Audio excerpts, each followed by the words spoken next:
여러분, 학계 선지자에 대한 말씀을 지난 시간에 함께 보셨는데, 학계 선지자의 그 활동 시기를 보려면요, 학계서 1장 1절에 이렇게 표현이 나오죠. 다리오 왕 제2년 여섯째 달이라고 하는 표현이 나옵니다. 그런데 오늘 스가랴서 1장 1절을 보니까요, 다리오 왕 제2년 여덟째 달에 라는 표현이 나옵니다. 그러니까 2달 차이밖에 없는 거예요. 함께 동시대에 활동했던 선지자입니다. 학계의 선지자는 나이가 많았던 선지자였다면, 그러면 스가랴 선지자는 어떻겠습니까? 아주 젊은 선지자였습니다. 포로 생활 중에 태어나서 성장했던 그런 젊은 선지자였습니다. 스가랴라고 하는 이름은 그 아버지가 분명히 지었겠지요. 하나님께서 기억하신다, 기억하시는 여호와라고 하는 그런 의미를 갖고 있습니다.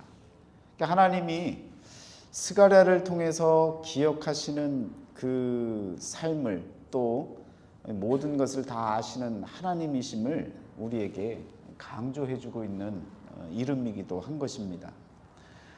여러분, 1절에 보면요, 스가랴를 소개할 때에 3명의 이름이 등장합니다. 그런데 이또의 손자, 또 베가랴의 아들 선지자 스가랴라고 하는 표현으로 3대에 걸친 표현을 쓰고 있는데요. 여러분, 여기에 나타나는 이 이또라고 하는 이름은 이름의 의미를 보자니까 적절한 시기라는 의미를 갖습니다. 근데 베레가라는 이름은요, 이게 바라크라고 하는 예전에 버락 오바마 할 때 그 버락이 이 바라크입니다. 축복이라는 의미를 갖습니다. 근데 스가랴라는 이름은 여호와는 기억하신다. 3대에 걸친 이름이 나타나 있는데, 이 이름을 여러분 믿음으로 잘 복합적으로 결론을 내리면 이런 뜻이 되어집니다. 하나님께서 이스라엘을 기억하시고 적절한 때에 복을 주신다. 이 3대에 걸친 이 이름이 놀랍게도 이 스가랴서 전체의 주제와도 일맥상통합니다. 연결이 되어진다는 것입니다. 그래서 여러분, 성경을 읽으실 때 이름이 나오면요, 그 이름의 의미를 한번 살펴보세요. 그러면 그 메시지와 많은 관련성을 갖고 있다는 것을 발견하게 되어질 것입니다. 오늘 본문 내용에 보시면 2절 말씀에 여호와가 너희의 조상들에게 심히 진노하였느니라, 조상들에게 심히 진노하신 하나님, 그 마음이 드러나는데요. 하나님께서 이스라엘 조상들에게 진노하신 그 결과가 무엇이었습니까? 바벨론 포로 생활 70년이었습니다. 바벨론 포로 생활 가운데 태어난 이 젊은 스가랴는 자신의 입장에서 보면요, 포로 생활을 하고 싶어서 온 게 아니죠. 누구 때문에 일어난 일입니까? 조상들 때문에 일어난 일 아니에요. 그러니까 스가랴 입장에서는 우리가 포로 생활하는 건 조상들 탓이라고 이야기할 수 있는 거죠. 우리 자녀들이 부모 탓을 많이 하죠. 잘 되면 자기가 잘한 거고, 못하면, 못된 상황이 벌어지면 이게 다 부모가 만들어 놓은 환경 때문에 그런 것이고, 부모가 나를 이렇게 태어나게 만들어서 일어난 일이라고 그렇게 그냥 핑계를 삼고 이유를 삼을 그럴 때가 많지 않습니까? 마찬가지로 스가랴 선지자도 그 조상들을 원망할 수 있었을 겁니다. 그런데 하나님께서 스가랴를 쓰셨다는 것은 스가랴가 그런 정신으로 임하지 않았다는 거죠. 원망이나 불평을 하지 않고 조상을 탓하지 않고 믿음 생활을 잘 했으니까 하나님께서 그 사람을 사용을 하셨다라는 것으로 우리가 이해할 수 있을 것입니다. 여러분, 원망하고 남의 탓을 하지 않고 오히려 눈에 보이는 그런 포로 생활을 통해서 영적으로 보면요, 눈으로 보이는 포로 생활보다는 지난 시간에 말씀드린 것처럼 눈에 보이지 아니하는 세상의 포로로부터 벗어날 수 있는 그런 길을 생각할 수 있고, 또한 만약에 눈에 보이지 아니하는 세상의 포로, 돈의 노예가 되어지고, 또한 일의, 직장의 노예가 되어지고, 그리고 자기 성취, 자기 탐욕의 노예가 되어져서 살아간다면 마찬가지로 더 심각한 문제가 되어질 수밖에 없는 것입니다. 70년간의 그 삶이 얼마나 고되고 힘들었겠습니까? 시편 119편 71절 말씀에 보면요, 고난당한 것이 내게 유익이라, 이로 말미암아 내가 주의 율례들을 배우게 되었나이다. 이런 고백이 있습니다. 여러분, 이런 말씀과 같이 스가랴에게는요, 바벨론 포로 생활을 통해서 유익함을 얻었던 사람이 바로 스가랴가 아닐까 생각해 봅니다. 오늘 우리에게도요, 고난으로 여겨지는 힘겨운 삶들이 펼쳐질 때가 있습니다. 그럴 때에 저와 여러분은요, 하나님의 뜻을 진실되게 깨달을 수 있는 유익한 시간으로 여러분들이 맞이하시기를 바랍니다. 왜 나에게 이런 어려움을 주십니까? 왜 나에게 이런 힘든 삶을 허락하십니까? 이것이 아니라 하나님의 뜻이 어디 있을까? 하나님은 나에게 무엇을 원하실까? 그런 마음으로 하나님의 뜻을 깨닫는, 고난당한 것이 내게 유익한 것이 될 수 있는 그런 시간으로 맞이하시기를 축원합니다.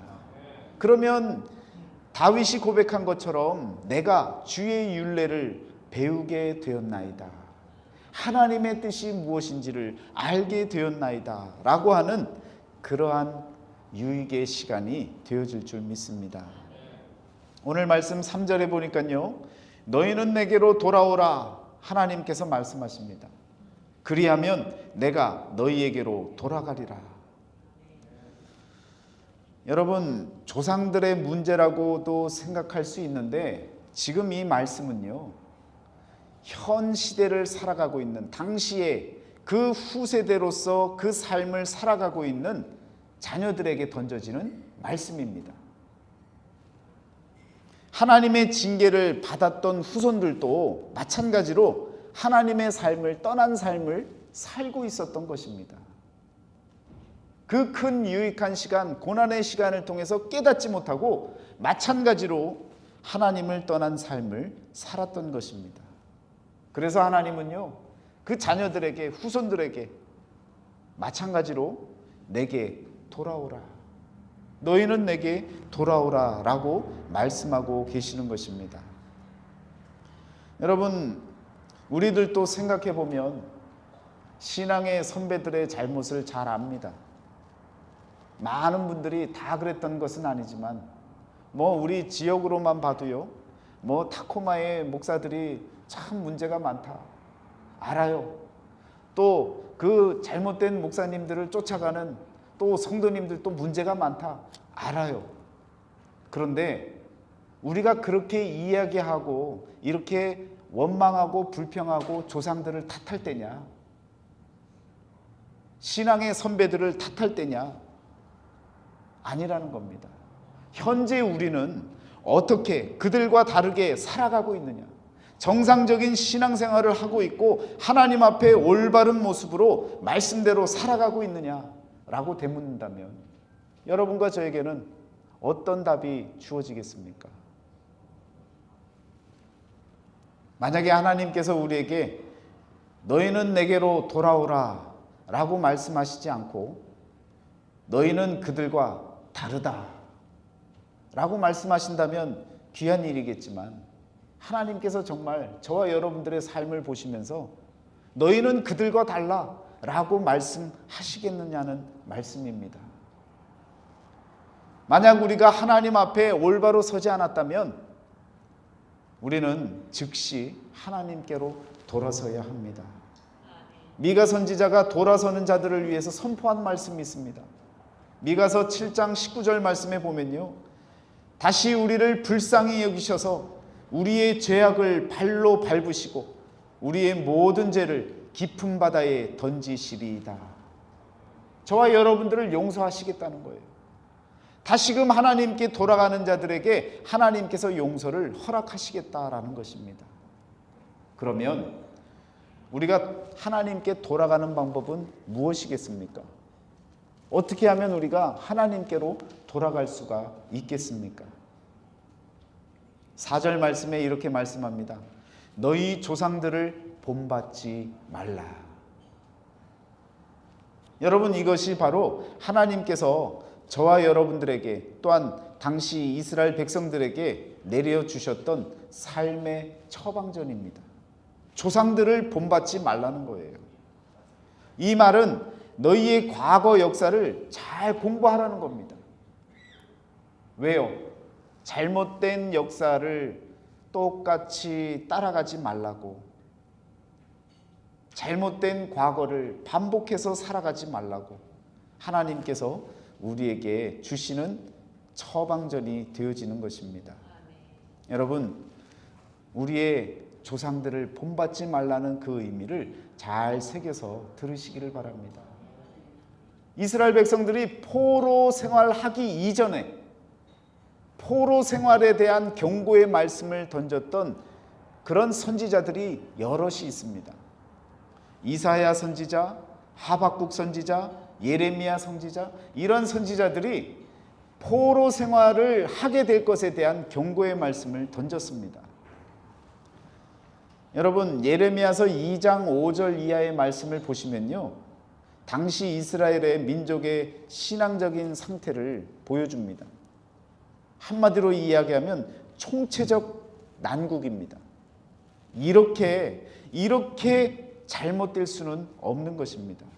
예레미야서 2장 5절에 보면요, 너희 조상들이 내게서 무슨 불의함을 보았기에 나를 멀리하고 가서 헛된 것을 따라 헛되이 행하였느냐. 하나님께서 그와 같이 말씀하시는 거예요.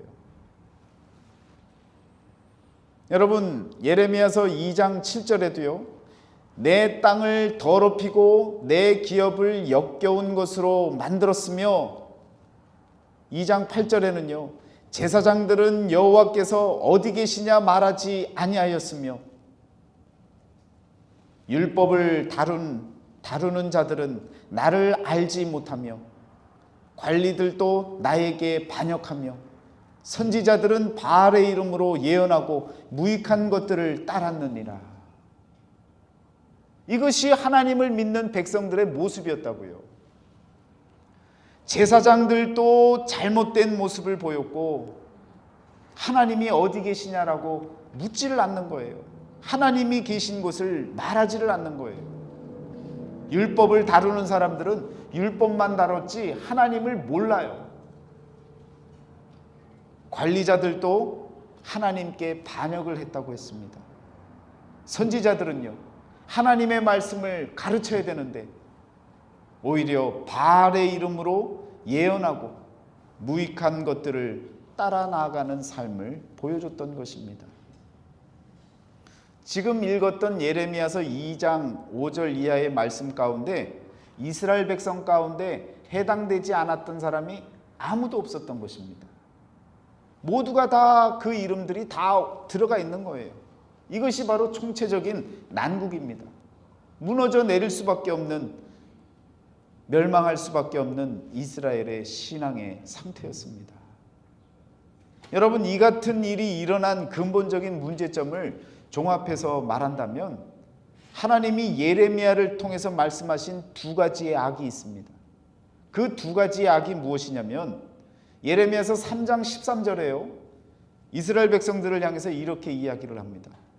내 백성이 두 가지 악을 행하였나니 곧 그들이 생수의 근원되는 나를 버린 것과 스스로 웅덩이를 판 것인데 그것은 그 물을 가두지 못할 터진 웅덩이들이니라. 여러분, 하나님을 버린 것은 가장 큰 악입니다. 우리 인생을 살아가게 하는 기본 생명수를 내던진 것과 같은 것입니다. 그러니까 스스로가 우물을 파야 되는 거죠. 스스로 계획하고 스스로 뜻한 그 생수를 찾아 나가는 수고를 마땅히 해야 되는 것이었습니다. 여러분, 이 말은 교회를 다니는 것이 중요한데요, 교회를 다니는 것뿐만 아니라 하나님의 말씀을 바르게 받아들이고 그 말씀을 따라서 살아갈 수 있는 그런 생수와 같이 여기는 그 삶의 태도가 필요하다는 말씀입니다. 여러분, 스스로 웅덩이를 팠어요. 근데 그 웅덩이는 터진 웅덩이래요. 여러분, 평생 하나님을 믿는다고 하면서 자기 계획대로 자기 인생을 펼쳐갑니다. 열심히 땀을 흘려요. 열심히 노력해요. 여러분 마음에 나는 잘못 살 거야 하고 덤비는 사람이 있습니까? 아무도 없습니다. 여러분, 자기 뜻대로 해서 다 잘 된다면 세상에서 다 부자 돼야 되죠. 세상에서 다 성공했겠죠. 세상에서 원하는 대로 다 살 수 있을 겁니다. 그런데 열심히 팠는데 그 웅덩이가 터진 웅덩이예요. 모든 수고가 다 수포로 돌아가는 헛된 헛수고가 되어지는 일들로 살아갔었을 때가 많았다는 것입니다. 왜요? 하나님을 버렸고 내 계획대로 내 뜻대로 내가 판 웅덩이를 갖고 살아가려고 했더니 여러분, 터진 웅덩이밖에 되어지지 않았다는 것입니다. 예레미야서 2장 9절에 이와 같이 말씀하십니다. 그런즉 내 하나님 여호와를 버림과 내 속에 나를 경외함이 없는 것이 악이요 고통인 줄 알라. 악이 뭐라고요? 악이란 하나님이 아닌 무덤을 마음 중심에 두는 것이라고 이야기 드렸습니다. 이 표현은요, 하나님 말씀을 듣지 않고 또 하나님 말씀에 귀 기울이지 아니하고 하나님, 살아계신 하나님의 말씀에 따라 사는 것이 아니라 자기 고집으로 또 자기 뜻대로 그렇게 사는 그 삶의 길을 일컬어서 악한 삶이라고 표현하고 있는 것입니다. 여러분, 죽을 일을 마음에 두고 생각하고 행동하는 일들이 어떻겠습니까? 마음대로 사는 거죠. 어떤 기준도 질서도 없는 거예요. 오늘 이 세대가 바로 그런 세대입니다. 각자가 생각하는 자기 소견대로 마음대로 사는 세상이에요. 그런 세상을 합법적으로 열어놨습니다. 우리가 살아가는 이 세상, 이것이 바로 악한 세상이고 여러분, 보이지 않냐는 고통의 세상인 것을 아셔야 됩니다. 자기중심적인 삶으로 사는 그것이 바로 악이고 고통의 삶을 초래하는 것임을 깨달아야 될 줄 믿습니다. 그래서 4절 말씀에 너희가 악한 길, 악한 행위를 떠나서 돌아오라는 거예요. 분명하게 말씀하고 계십니다. 여러분, 살아계신 하나님 말씀에 귀를 기울이시기를 축원합니다. 여러분의 고집, 내 고집이 아니라 하나님의 말씀을 따르는 그런 삶을 살아가시기를 축원합니다. 그것이 살 길입니다. 여러분, 체험이 있는 신앙인데도 또다시 자기 길로 가곤 하지 않습니까? 계속적인 신앙생활을 하지 않을 때 누구에게나 일어날 수 있는 일입니다. 히브리서 6장 4절 이하에 이런 말씀이 나옵니다. 한번 빛을 받고 하늘의 은사를 맛보고 성령에 참여한 바 되고 하나님의 선한 말씀과 내세의 능력을 맛보고도 타락한 자들은, 하나님의 능력, 내세의 능력을 맛보고도 타락한 자들은 결국 뭐라는 겁니까? 다시 십자가에 못 박아 드러내놓고 욕되게 함이라.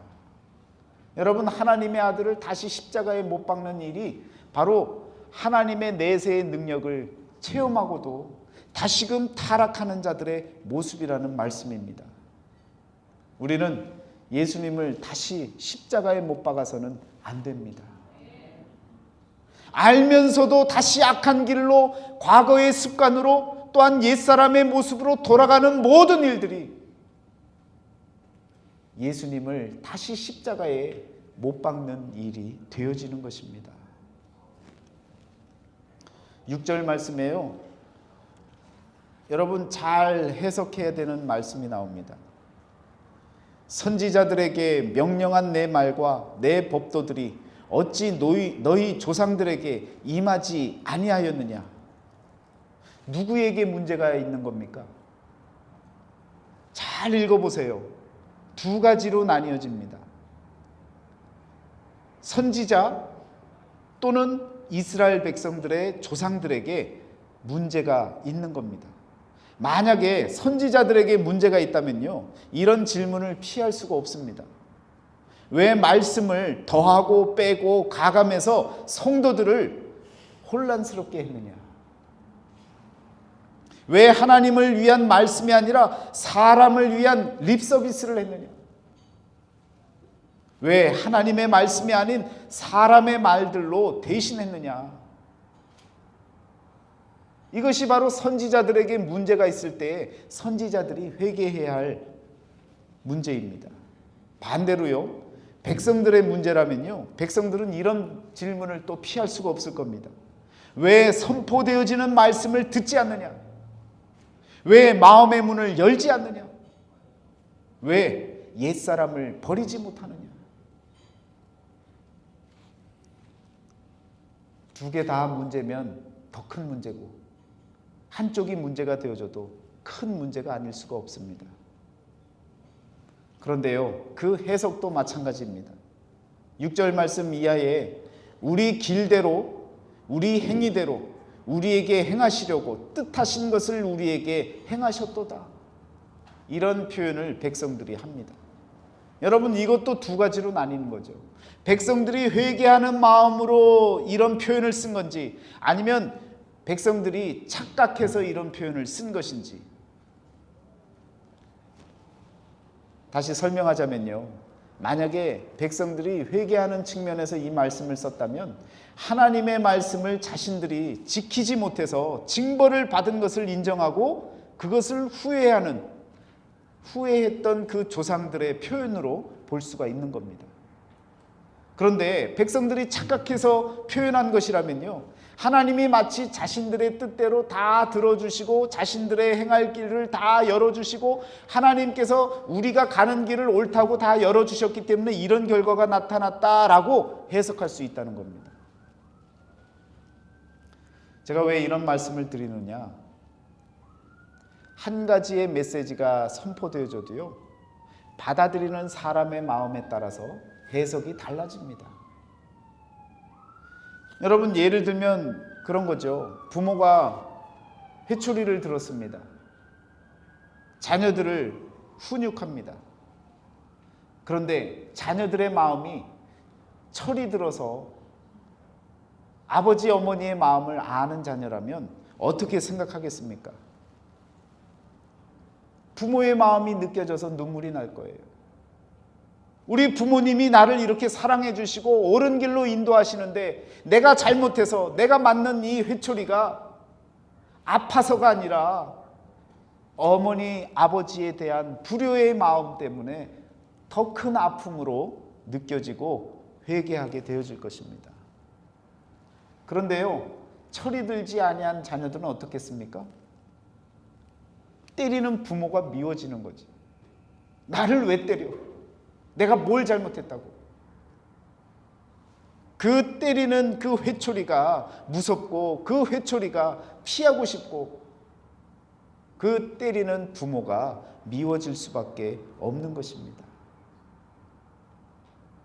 하나의 메시지가 선포되어지는데요, 다르게 받아들인다고요. 여러분, 하나님의 말씀을, 하나님의 마음을 알아야 잘 파악하고 잘 이해하고 아멘하고 그리고 아멘한 대로 그렇게 살아가는 줄 믿습니다.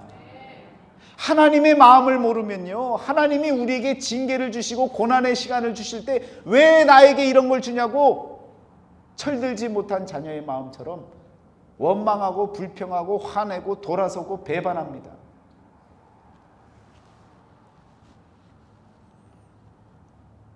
하나님의 마음을 먼저 깨닫는 저와 여러분이 되어주셔야 될 줄 믿습니다. 우리에게 고난을 주시는 이유도, 우리에게 힘든 시간을 주시는 이유도 분명히 하나님이 우리에게 주시려고 하는 깨달음이 있는 것을, 하나님의 그 중심에 우리를 사랑하시는 하나님의 마음을 알고 바라본다면 내가 힘들어도 우리 하나님의 뜻이 있는 것을 알고 믿음으로 살아나가는 힘이 주어질 줄 믿습니다. 하나님은 오늘 스가랴 선지자를 통해 말씀하십니다. 너희는 내게로 돌아오라. 이것은요, 단순히 교회에 나오는 것만을 뜻하는 것이 아닙니다.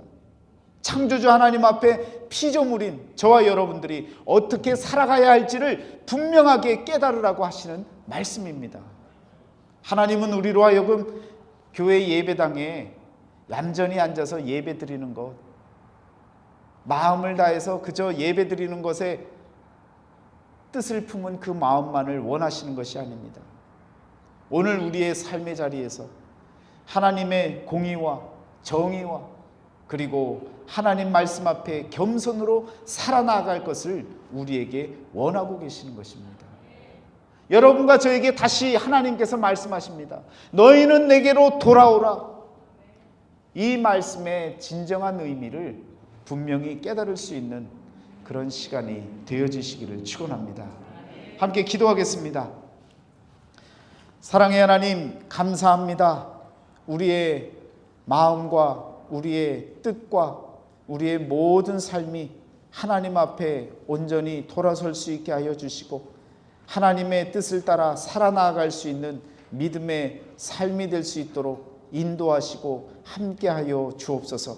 우리 하나님 앞에 모두가 돌아서게 하시고 하나님 앞에 모든 것을 내려놓고 말씀을 따라 살아나갈 수 있는 믿음의 삶이 되게 하여 주옵소서. 어떤 누구를 탓하지 않는 삶이 되게 하시고 하나님, 어떤 고난 속에서도 하나님의 말씀이, 하나님의 뜻이 무엇인지 찾아 나아갈 수 있는 성숙한 신앙인이 되어줄 수 있도록 은혜 내리어 주옵소서. 우리 주 예수 그리스도의 이름으로 감사하며 기도드렸사옵나이다. 아멘.